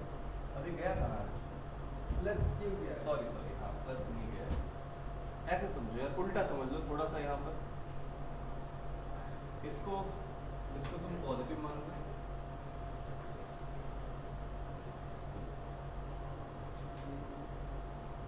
गया नहीं है बेटा, जाना तो चाहिए कहाँ पर? नेगेटिव। जनरली डाइपोल यहाँ नेगेटिव रिप्रेजेंट करते हैं और पॉजिटिव वहाँ रिप्रेजेंट करते हैं, तो वो दिमाग में था। यहाँ नेगेटिव नहीं होगा, यहाँ पर क्या है? पॉजिटिव। पॉजिटिव रिपेल कर रहा है और नेगेटिव अट्रैक्ट कर रहा है। अट्रैक्शन छोटा है, रिपल्शन बड़ा है, तो ये ज्यादा तेजी से इधर जाएगा। लेकिन यहाँ पहुंचने के बाद सोचो अट्रैक्शन भी उतना होगा जितना रिपल्शन होगा, लेकिन इससे आगे जैसे ही जाएगा तो अट्रैक्शन बढ़ जाएगा, रिपल्शन क्या हो जाएगा? कम हो जाएगा। इसलिए ऐसा हो रहा है यहाँ पर। लेकिन ये बस लॉजिक तुम्हें पता होना चाहिए, याद ना रखो, कभी पूछा नहीं जाएगा ये। लेकिन हाँ, ये फील्ड लाइन आपके पास होनी चाहिए कि कैसे ड्रॉ करेंगे। तो दीज लाइंस आर बेसिकली,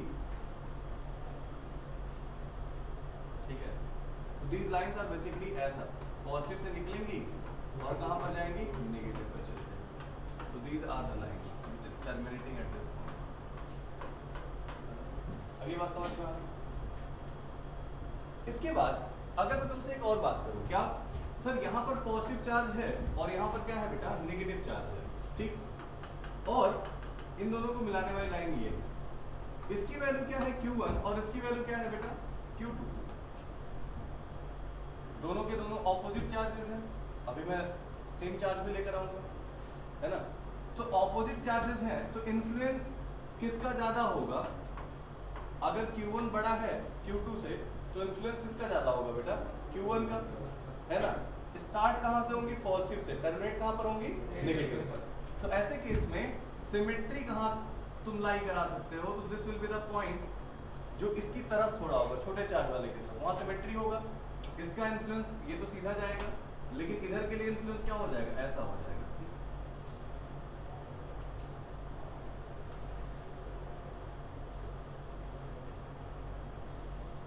समझ में आ रही बात, मतलब जो फील्ड लाइन मतलब जिसकी स्ट्रेंथ ज्यादा होगी उसकी फील्ड लाइंस क्या होंगी, ज्यादा दूर तक इन्फ्लुएंस होंगी, और इसकी क्या होंगी, ज्यादा कर्व होंगी, ठीक है। तो यहाँ पर क्या है बेटा, Q1 की वैल्यू Q2 से ज्यादा है, तो Q2 से ज्यादा तो ऑब्वियस सी बात है इसकी नंबर ऑफ फील्ड लाइंस क्या होंगी, ज्यादा होंगी। यहाँ पर हमने दिखाया, वहाँ दिखाया ही नहीं। समझ आ रही बात। एक चीज सर, लेकिन अगर यही पॉजिटिव होता तब क्या होता, मतलब यहाँ पर प्लस Q होता और यहाँ पर भी क्या होता, प्लस Q2 होता, और Q1 क्या होता, बड़ा होता, पहले बराबर ले लेते हैं, मान लो Q1 बराबर क्या होता, Q2। तो जरा सोचो कि दो चार्जेस के बीच में तीसरा चार्ज कहां पर आता, सेंटर पर, जहां पर सिमेट्री देखने को मिलता, मतलब नेट फोर्स 0 होता। तो इसके लिए क्या होगा, ध्यान से समझना, इसकी जो फील्ड लाइंस होंगी दे विल बी रिपेल्ड, किससे, इसकी फील्ड लाइंस से। तो उसी तरीके से यहां भी होगा, ये रिपेल्ड हो जाएंगे, ये रिपेल्ड हो जाएंगे। मींस व्हाट, कि दो फील्ड लाइंस कभी भी एक दूसरे को इंटरसेक्ट नहीं करती हैं, ये भी एक प्रॉपर्टी है। क्या, the two electric field lines can never intersect. Why, ये क्लास 10 में बहुत बार हटाया जाता है, two field lines can never intersect. Why, अगर दो पॉइंट ऐसे, दो लाइंस टेंजेंट एक दूसरे को, दो लाइनें एक दूसरे को कट कर जाएं, तो eight this point you can draw one tangent in this direction while other tangent in this direction, means ये भी इलेक्ट्रिक फील्ड को रिप्रेजेंट कर रहा है, ये भी इलेक्ट्रिक फील्ड को रिप्रेजेंट कर रहा है। क्वेश्चन पूछा गया इस बारे में, हालांकि पूछा नहीं जाएगा जिंदगी में दोबारा, क्योंकि सबको पता है कि सबको पता होगा, ठीक है, बट स्टिल आपके स्कूल वाले पूछ लेते हैं। तो क्या होगा, आपके पास दो इलेक्ट्रिक फील्ड है, तो इसको सॉल्व कैसे करेंगे। सोचो किसी एक पॉइंट पर जो आपके पास पॉजिटिव टेस्ट चार्ज है ना, उस पर मान लेते हैं थोड़ी देर के लिए कि दो डिफरेंट इलेक्ट्रिक फील्ड्स लग रहे हैं, यानी कि दो डिफरेंट फोर्सेस काम कर रहे हैं। तो क्या ये पॉजिटिव टेस्ट चार्ज कहेगा भाई फोर्स F1 तू रुक, अभी F2 के हिसाब से मैं थोड़ा चल लूं, फिर F2 को कहेगा तू रुक जा, मैं F1 के हिसाब से चल लूं, क्या ऐसा होगा? सोच के देखो ना कि एक ही टेस्ट चार्ज है किसी पॉइंट पर, वहां पर एक फोर्स F1 लग रहा है, एक फोर्स F2 लग रहा है, तभी तो E1 E2 लगा होगा। तो सर F1 और F2 क्या दोनों के डायरेक्शन में मूव करेगा, या अपने आप को कहेगा कि मैं दो पार्ट में डिवाइड हो जाता हूं? ऐसा तो होगा नहीं। होगा क्या कि whenever there are two or more than two forces are acting at some charge, that charge will always move where, in the direction of resultant force, है ना। तो इनका जो नेट फोर्स होगा उसकी तरफ मूव करेगा, है ना। इसका मतलब क्या हुआ कि किसी एक पॉइंट पर जो चार्ज है वो किसी एक डायरेक्शन में मूव करेगा, ना तो F1 में ना तो F2 में, उन दोनों की रिजल्टेंट के डायरेक्शन में। ध्यान से समझना, चार्ज कहाँ मूव करेगा, टेस्ट चार्ज कहाँ मूव करेगा, एक डायरेक्शन में। इसका मतलब एक डायरेक्शन में अगर चार्ज मूव कर रहा है तो इलेक्ट्रिक फील्ड भी कितने डायरेक्शन होने चाहिए, केवल एक। लेकिन चूंकि इंटरसेक्ट कर रहा है और हमारे पास दो इलेक्ट्रिक फील्ड के डायरेक्शन आ रहे हैं, क्या ऐसा पॉसिबल हो सकता है? नहीं, तो दिस इज नॉट पॉसिबल। तो आप कह सकते हो क्या कि at point of intersection, point of intersection, क्या there are two different directions of electric fields, ठीक है, electric fields which is not possible. हाँ, इतने से काम चल जाएगा। तुम्हारा एग्जाम में पूछने आएगा क्यों नहीं पॉसिबल, है ना। और अगर कभी पूछने आए तो आप ऐसे समझा देना क्या कि किसी एक पॉइंट पर अगर दो या दो से ज्यादा फील्ड भी हो तो the positive test charge will always move along the resultant, यानी कि there should be only one field, okay, और that will represent only one field. So this is a question which may be asked in your examination. तो ये क्या हो गया बेटा, positive की वजह से इलेक्ट्रिक फील्ड लाइंस। मैं इसका भेज दूंगा भी, तुम लोगों को क्या फोटो भी भेज दूंगा ताकि इससे आप नोट भी कर पाओ। समझना, चूंकि दो पॉजिटिव चार्ज हैं Q1 और Q2, दोनों का मैग्नीट्यूड क्या है बेटा, सेम टू सेम है, तब तो बीच में सिमेट्री आपको देखने को मिलेगी। लेकिन जरा सोच के देखो कि आपके पास ये पॉजिटिव चार्ज है और ये भी पॉजिटिव चार्ज है, but Q1 have a lesser value than Q2। Q1 की वैल्यू क्या है, Q2 से छोटू है। तो अगर इससे छोटा है तो क्या होगा, जो सिमेट्रिकल पॉइंट लेगा वो कहाँ लेगा, छोटे वाले के पास में। यानी कि ये डायग्राम कैसे बनेगा, ऐसा बनेगा, और इसका इन्फ्लुएंस कहाँ होगा, ज्यादा होगा। सिंपल, समझ में आ गई बात।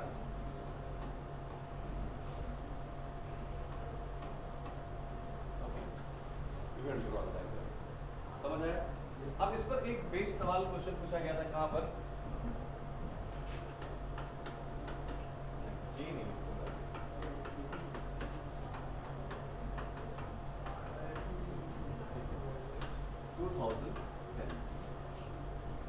जितना याद रखूंगा और मैं इतने अच्छे से क्यों लिख रहा हूँ, बिकॉज मेरी लाइफ का सबसे स्लो टाइम इस टाइम चला था। मेरी घड़ी की सुइयां आगे नहीं बढ़ रही थी क्योंकि मुझे कुछ आता ही नहीं था।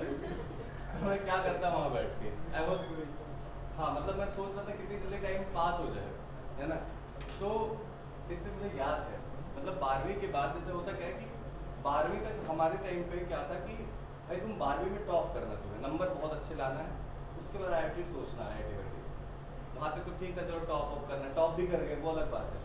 लेकिन उसी टाइम पर लोग कहते हैं तुम टॉपर हो, तुम IIT फॉर्म नहीं भर रहे हो, ईगो हर्ट हो गया, IIT फॉर्म भरना ही है, IIT का फॉर्म भर दिया। तब मतलब इस पर नहीं आ रहा, 2010 की बात बता रहा हूँ, उस समय इंटरनेट वाला सिस्टम नहीं था कि इंटरनेट से तुम डाउनलोड करो, था सिस्टम बट वो कोई प्रीफर नहीं करता था क्योंकि इतना इजीली अवेलेबल नहीं था।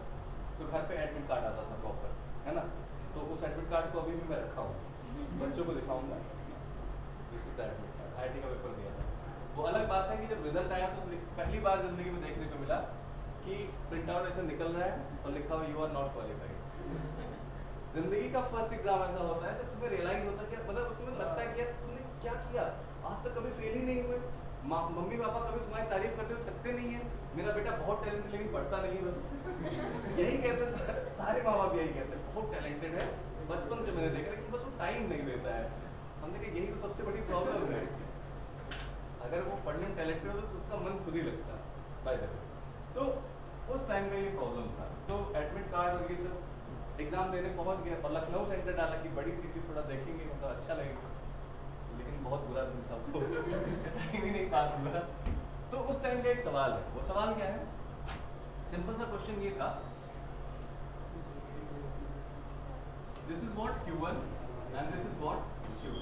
अच्छा देखो, मैं कुछ क्वेश्चन जेई और नीट के क्यों डिस्कस करता हूँ, उसकी एक वजह है, क्योंकि अगर आप CBSE बोर्ड के स्टूडेंट हैं या ISC बोर्ड के स्टूडेंट हैं, पिछले कुछ सालों का पेपर प्लीज उठा के एक बार देखिए, और उसमें बहुत सारे क्वेश्चन उस कॉन्सेप्ट को से आने लगे, इसलिए मैं जरूर क्वेश्चन डिस्कस करता हूँ। स्पेशली अगर आप CBSE बोर्ड के स्टूडेंट हो तो आप उम्मीद ना करना कि आपके बोर्ड के पुराने पेपर से बहुत ज़्यादा क्वेश्चन आ जाएंगे, हर बार कुछ ना कुछ नया करने की कोशिश करता है, तो इसलिए आपको तैयार रहना होगा। तो क्वेश्चन क्या था, Q1 एंड Q2 ऐसा कुछ था और डायग्राम कुछ ऐसा बना हुआ है।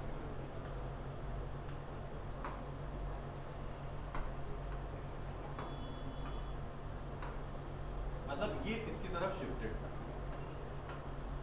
बट दिस वाज, अब तो तुम लोग एक्सपर्ट हो गए, आंसर दे ले जाओगे इसका।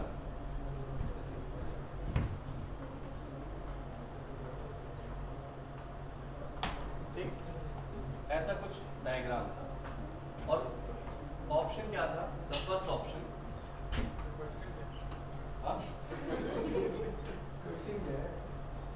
वही मतलब फॉलोइंग ऑप्शन क्वेश्चन है, यही क्वेश्चन था, मतलब 4 ऑप्शन, चारों में से 2 या 2 से ज़्यादा आंसर सही हो सकते हैं, मोर देन 1 करेक्ट आंसर था।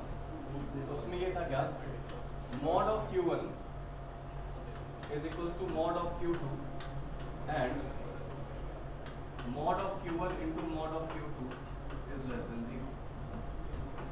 दूसरा ऑप्शन mod of q1, मैं तुम्हें सिंगल आंसर करेक्ट बना रहा हूँ ताकि तुम्हें ज़्यादा दिक्कत ना हो, is less than mod of q2 and mod of q1 mod of नहीं mod ये mod ना करो, mod करोगे तो हमेशा इसे q1 into q2 is less than 0 और q1 into q2 is greater than 0। ठीक है, C option mod of q1 is greater than mod of q2 and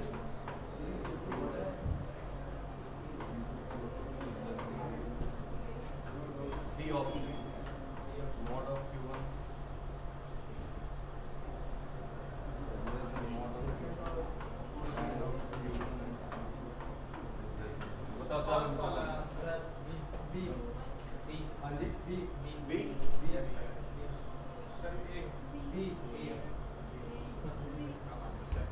तुम बताओ बेटा, आज पहला क्लास है, तुम कुछ बताओ, आज तुम अल्लाह का आजमा लो, ठीक है, तुम तुक्का मारो। बी बी वाला, बी फॉर ये वाला बॉय वाला, डी सब लोग आजमा लो भाई, फ्री का है ना। बी जितने लोग बोल रहे हैं उनका परफेक्टली रॉन्ग है। क्यों जरा सोचो, बताओ Q1 कैसा होगा, पॉजिटिव या नेगेटिव? Q2 कैसा होगा? मतलब ये 100% हो गया कि Q1 into Q2 will be less than 0? कैसे हो सकता है अभी यार? पहली चीज तो ये खराब हो गई है ना। मॉड वाला बिल्कुल सही है, Q1 पे नंबर ऑफ लाइंस कम है, इसलिए यहाँ पर Q1 की वैल्यू क्या होगी, कम होगी, Q2 की वैल्यू ज्यादा होगी। दिस ऑप्शन इज करेक्ट, मतलब this part is correct but this is incorrect. तो कौन सा आंसर सही हो जाएगा? D, D is the correct. ठीक है, मतलब क्या हुआ, समझना इस बात को, तुम कोई भी उठा के क्वेश्चन पढ़ लो, चाहे जेई का, चाहे किसी का, चाहे किसी भी चीज का, इवन तुम बोर्ड का एग्जाम भी देखोगे, तुम्हें बेसिक्स पूरे पता होना चाहिए। इसने क्या किया, कुछ नहीं किया, इलेक्ट्रिक फील्ड इंटेंसिटी, जो इलेक्ट्रिक फील्ड लाइंस है उनकी प्रॉपर्टी से उठा के क्वेश्चन दे दिया। ठीक है, सिंपल सा ये था, नेगेटिव मार्किंग इसमें नहीं थी क्योंकि more than one correct answer सही था, इसलिए ऐसा हुआ। तो क्या तुम्हें सारे प्रॉपर्टीज याद हो गए? हम लोगों ने ड्रॉ करना सीख लिया, ड्रॉ करना आ गया। मैं बेटा अभी फोटो भेज दूंगा, इन सबका आराम से नोट करना है, ठीक है। अब इसके बाद की कहानी, हम लोगों ने किसके बारे में बात की, डाइपोल की कहानी कंप्लीट हो गई। अब मेरे पास क्या है, लीनियर चार्ज है, सरफेस चार्ज है, तो उसके लिए जनरल प्रॉपर्टी है क्या, पहली चीज इलेक्ट्रिक फील्ड, या हम उसको शॉर्ट में लिखेंगे क्या, EFL। जो इलेक्ट्रिक फील्ड लाइंस होती हैं वो कभी भी किसी भी कंडक्टर के अंदर नहीं लाई कर सकती है। वहां पर किसी भी कंडक्टर के अंदर इलेक्ट्रिक फील्ड लाइंस एग्जिस्ट नहीं करती हैं। सर इसके पीछे का क्या लॉजिक है, जैसे मान लो ये कंडक्टर है और हमारे पास क्या है, एक यहाँ पर ये ग्लास है या फिर नॉन कंडक्टर है, this is what conductor like copper, let's suppose it is a copper and this is glass. तुमने क्या किया, पहले दिन में पढ़ा था, सर मैंने इसको एक चार्ज दिया इतना सारा, कितना चार्ज दिया बेटा, प्लस क्यू चार्ज दे दिया, और तुमने इसको भी चार्ज दिया कितना, प्लस क्यू दे दिया। बेटा तुम ध्यान से इधर देखो, दोनों को चार्ज दे दिया है ना, होगा क्या, ये चार्ज किसी पॉइंट पर स्टे करेगा, it can not move, it can not move. Why? Because there is no such charge carrier which can carry the charge और इसको पूरी तरीके से डिस्ट्रीब्यूट करे। सर चार्ज कैरियर कौन होते हैं, कैरियर का मतलब क्या होता है बेटा, जो किसी को उठा के दूसरी जगह तक ले जा सके। ठीक है, जैसे तुम्हारा बैग है, बैग तुमने टांग कर घर से लेकर आ रहे हो, तुम क्या हो, कैरियर हो किसके, बैग के। तुम स्कूटी पर बैठ के आ रहे हो, तुम्हारे लिए कैरियर कौन है, स्कूटी। बात समझ में आ रही है? वैसे ही हमारे पास कंडक्टर में क्या होते हैं, फ्री इलेक्ट्रॉन्स होते हैं। Remember this fact also, free electrons, ये सब लोग आप जानते होंगे। और जो फ्री इलेक्ट्रॉन होते हैं वो इस चार्ज को क्या करेंगे बेटा, through out the surface distribute कर देंगे। कहाँ पर डिस्ट्रीब्यूट करेंगे भाई, टोटल सरफेस पर। तो जब भी हम किसी कंडक्टर को कोई चार्ज देते हैं तो that charge will B uniformly distributed over the surface. क्या होगा? चार्ज देने से the charge will B uniformly distributed, ठीक है, कहां पर? Over the surface. लेकिन यहां पर अगर तुमने चार्ज यहां दिया तो यहीं रहेगा, सेंटर पे रख दिया तो कहेगा मैं वहीं रहूंगा। क्यों? क्योंकि इसके पास चार्ज कैरियर नहीं है। अब जरा सोच के देखो कि मैंने यहाँ पर क्या बोला कि electric field lines will never लाई और नेवर एग्जिस्ट कहां पर? Inside the conductor. मतलब क्या हुआ? अगर इसके अंदर कोई फील्ड लाइंस नहीं है इसका मतलब वहां फील्ड नहीं होना चाहिए, और फील्ड ना होगा तो फील्ड किसकी वजह से होता है? चार्ज की वजह से। इसका मतलब वहां चार्ज भी नहीं होगा, है ना? यही तो लॉजिक होना चाहिए। सोचो सारे चार्ज कहां पर है? सरफेस पर। How many charge inside? Sir no charge means no electric field means no electric field lines inside. This is the case. Okay, one more important point. दूसरा पॉइंट क्या था? वो पॉइंट क्या था? वो ये है कि कभी भी जो इलेक्ट्रिक फील्ड लाइंस होंगी वो किसी भी सरफेस से, चाहे वो लीनियर चार्ज हो, चाहे सरफेस चार्ज हो, चाहे वॉल्यूमेट्रिक चार्ज हो, उनसे हमेशा परपेंडिकुलर डायरेक्शन में होंगी। मतलब the direction of electric field line will always be perpendicular to the surface और चार्ज सरफेस, ठीक है? तो सेकंड पॉइंट यहाँ पर लिख लो क्या? EFLs are always perpendicular to the charged surface, charged surface, ठीक है? मतलब क्या? मतलब ये बेटा कि यहाँ पर ये इसके रेडियल डायरेक्शन ऐसे होगी, ठीक है? ये क्या होगी? ऐसे होगी, और ये ऐसे होगी। समझ में आ रही बात? ऐसा नहीं है कि यहाँ पर चरखी चलाने लगो तुम ऐसे है पॉजिटिव चार्ज तुमने ऐसे बना दिया, सर मस्त लग रहा है, ऐसा नहीं होगा, है ना? इसीलिए मैं कहता हूँ फिजिक्स में कभी फील मत करना, फील करना, ठीक है? तो ये चार्ज है, तो ऐसा नहीं है। हाँ, फील की स्पेलिंग गलत है, इसका मतलब फील मत करो। This is the case. One last important property जिसको समझना इंपॉर्टेंट है। देखो इससे सवाल बनते हैं, इसलिए मैं इसे तुम्हें थोड़ा डिटेल में बता रहा हूँ। वन लास्ट प्रॉपर्टी, वो क्या?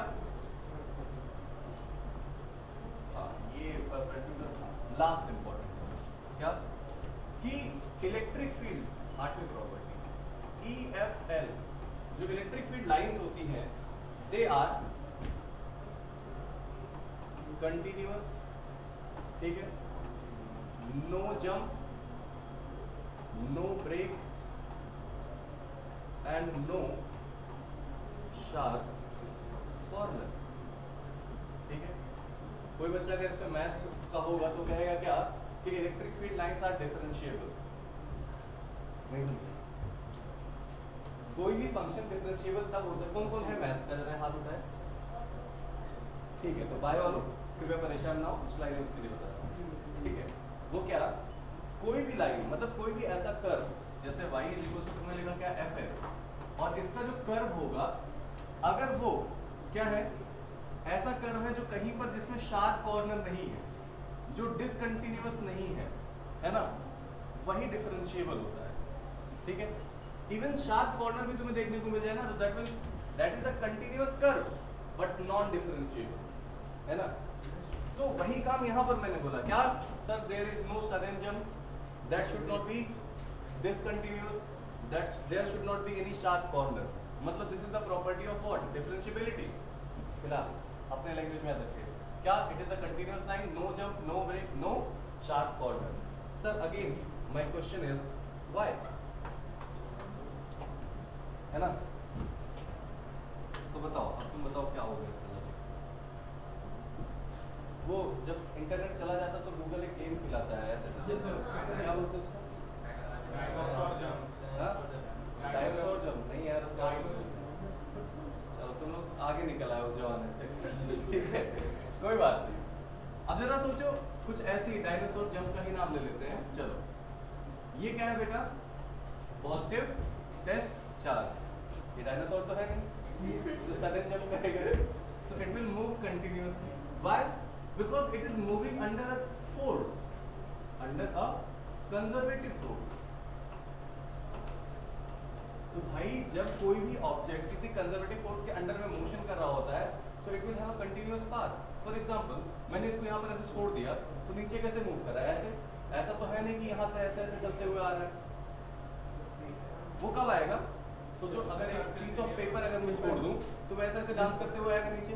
सर क्यों आता है? क्योंकि वहां पर एयर रेजिस्टेंस लगता है, that is a non conservative force. तो when any object which is moving under a conservative force that will have a continuous path, there is no sudden jump, there is no sharp corner. क्या sir अचानक मैंने drift ले लिया इधर, ऐसा नहीं करेगा यार।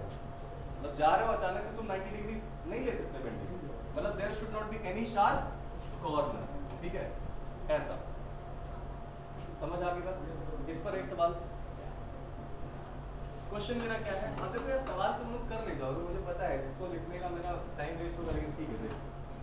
क्वेश्चन ये है कि मेरे पास यहाँ पर ये 4 डायग्राम है, सबका नाम है ABCD, ठीक है? ABCD and this sphere is semi positive and semi negatively charged, this is also the same. और अब मैं ये जो क्वेश्चन तुम्हें दे रहा हूँ, ये क्वेश्चन सारी प्रॉपर्टीज को अपने साथ अटैच भी कर लेगा। क्या बोला बेटा? कुछ नाम बोला तुमने, कुछ सेमीकंडक्टर किसी ने बोला क्या? मत बोला। देखो 14वां चैप्टर है वो, अब इसे कहे दिमाग खराब कर रहे हो। This is A B C and ये 4 ऑप्शन है, ठीक है? Yes. और यहाँ पर मैंने क्या करा है, इसका इलेक्ट्रिक फील्ड लाइंस पर ड्रॉ करके दे रहा हूँ, ठीक है?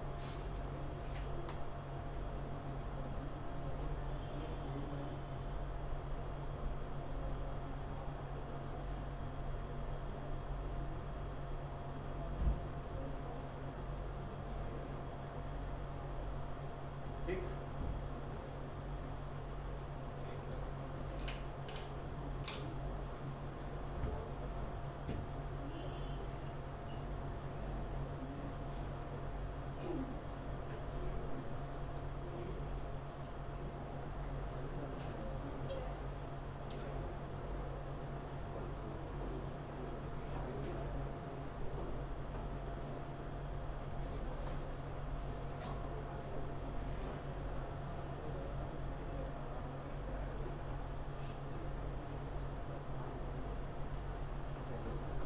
सोच रहे होंगे सर ये डायग्राम बना रहे हैं अपनी जो बचपन की भावनाएं रह गई तब नहीं, आर्ट बनाने वाले वो पूरी कर रहे हैं। नहीं बेटा ऐसा ही क्वेश्चन था तो क्या करें?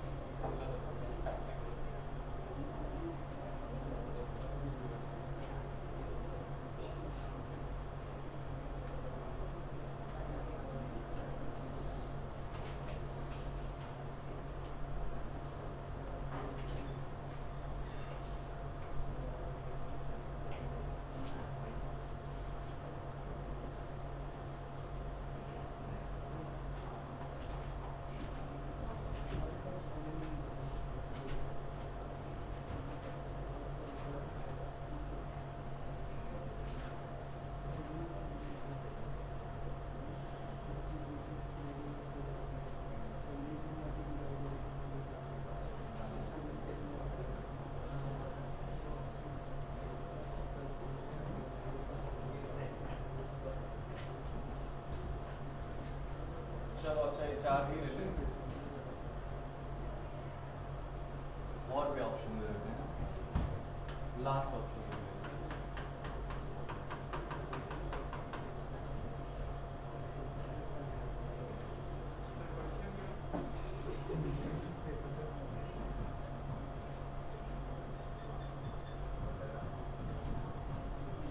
चलो क्वेश्चन ये है कि इनमें से कौन कौन से डायग्राम हैं जो सही तरीके से ड्रॉ किए गए हैं इलेक्ट्रिक फील्ड लाइंस को।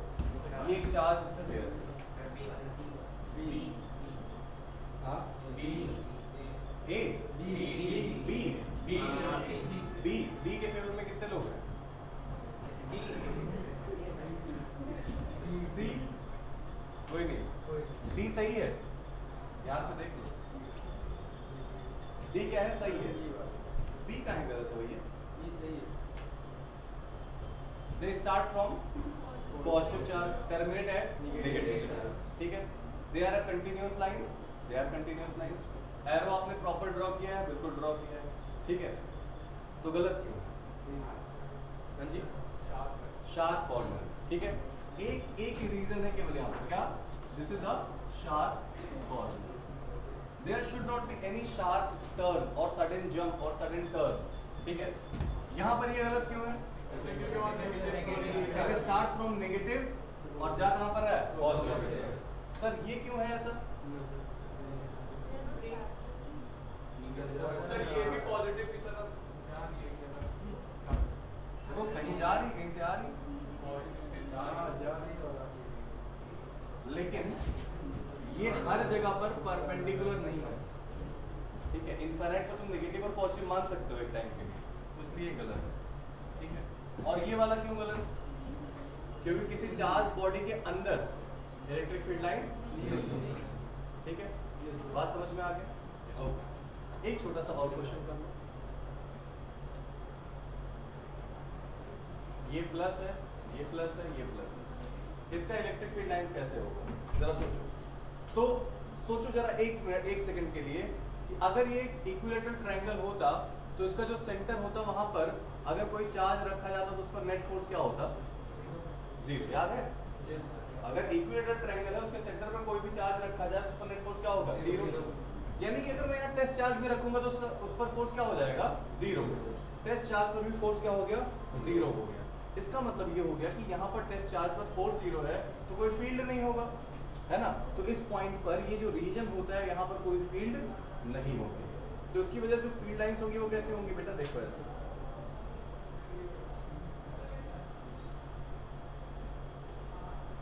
है ना। सर ये कुछ पढ़ा पढ़ा सा लग रहा है, क्या? प्लांट सेल, है ना। भाई वालों तुम लोगों की बात पे कर लिया हमने, ठीक है। तो this is how you can draw the diagram, okay. लेकिन सर सोचो अगर आपके पास यहीं पर एक होता क्या? पॉजिटिव, यहाँ पर क्या होता? नेगेटिव, और यहाँ पर क्या होता? पॉजिटिव, तब कैसे ड्रॉ करते? तो इन दोनों के बीच में क्या होगा? रिपल्शन होगा, लेकिन यहाँ वाला क्या हो जाएगा? अट्रैक्शन, ठीक है। तो think about this, they start from zero, terminate at negative, positive से स्टार्ट होती है, नेगेटिव पर टर्मिनेट होती है। सारी बातें हम लोगों ने किसके बारे में कर लिया? इलेक्ट्रिक फील्ड लाइंस की प्रॉपर्टीज के बारे में कर लिया। आज मैं सोचता हूँ यहीं तक रहने दिया जाए, जल्दी से एक बार रिवाइज कर लेते हैं। आज हम लोगों ने क्या क्या पढ़ा? पहली चीज, what is electric field? Region around the field बेटा। फील्ड क्या है? Region around the charge. Intensity क्या है? Force per unit charge, force per unit charge. Unit क्या होगा? न्यूटन पर कूलम, ठीक है। डायमेंशनल फॉर्मूला आप लिख कर लाओ। तीसरा, इलेक्ट्रिक फील्ड लाइंस, ये क्या होती हैं? Electric field lines imaginary lines होती हैं। इनकी प्रॉपर्टीज अगर देखी जाए तो पहला, they start from positive, terminate at negative. दूसरा, they are open lines. Open lines का मतलब क्या? कि वो जो है लूप नहीं बनाती, दे डोंट फॉर्म लूप्स, ऐसे बोल सकते हो, ठीक है। तीसरा, डायरेक्शन कैसे पता चलेगा? By drawing a tangent. तीसरा, यूनिफॉर्म इलेक्ट्रिक फील्ड के लिए क्या होना चाहिए? पैरेलल और इक्विडिस्टेंट, पैरेलल एंड इक्विडिस्टेंट। उसके बाद मैंने क्या बोला कि जो इलेक्ट्रिक फील्ड इंटेंसिटी है वो वहां ज्यादा होगा जहां पर फील्ड लाइन डेंसर होंगी। मतलब electric field intensity is directly proportional to number of line, directly proportional to charge. ज्यादा चार्ज ज्यादा फील्ड ज्यादा लाइंस, सिंपल। कम चार्ज कम फील्ड कम लाइंस, ओके। इतनी बातें हमने पॉइंट चार्ज के बारे में किया। फिर हमने कहा कि डाइपोल के बारे में अगर ड्रॉ किया जाए, मतलब दो चार्ज एक साथ रखे जाए तो उनके बारे में अगर फील्ड लाइंस कभी भी ड्रॉ करनी हो तो always think whether they are equal in magnitude or not. If they are equal in magnitude, the lines will be symmetrical. If they are unequal in magnitude, lines will be asymmetrical. मतलब extension उधर ज्यादा होगा जिसका magnitude ज्यादा होगा, उसका dominance हमेशा उस दोनों पेयर में क्या होगा? ज्यादा दिखेगा, ओके। फिर उसके बाद हम लोगों ने बात की कि किसके बारे में? सरफेस के बारे में। सरफेस से रिलेटेड तीन चीजें याद रखनी है। पहला क्या? किसी भी कंडक्टिंग सरफेस के अंदर कोई भी फील्ड लाइंस नहीं होती है। क्यों? क्योंकि उसके अंदर कोई चार्ज नहीं होता है। किसी भी कंडक्टिंग सरफेस के अंदर फील्ड लाइंस नहीं होंगी। दूसरी बात, फील्ड लाइंस किसी भी सरफेस से हमेशा कैसी निकलेगी? Perpendicular. They can not be tangential, वो कभी भी टेंजेंशियल या फिर ऑब्लिक डायरेक्शन में नहीं हो सकती हैं। और तीसरी और इम्पोर्टेंट बात, electric field lines are continuous, no jump, no sharp corner, no break, that is Yes, sir. ठीक है. In next class what will we do, just think about this chapter, this topic.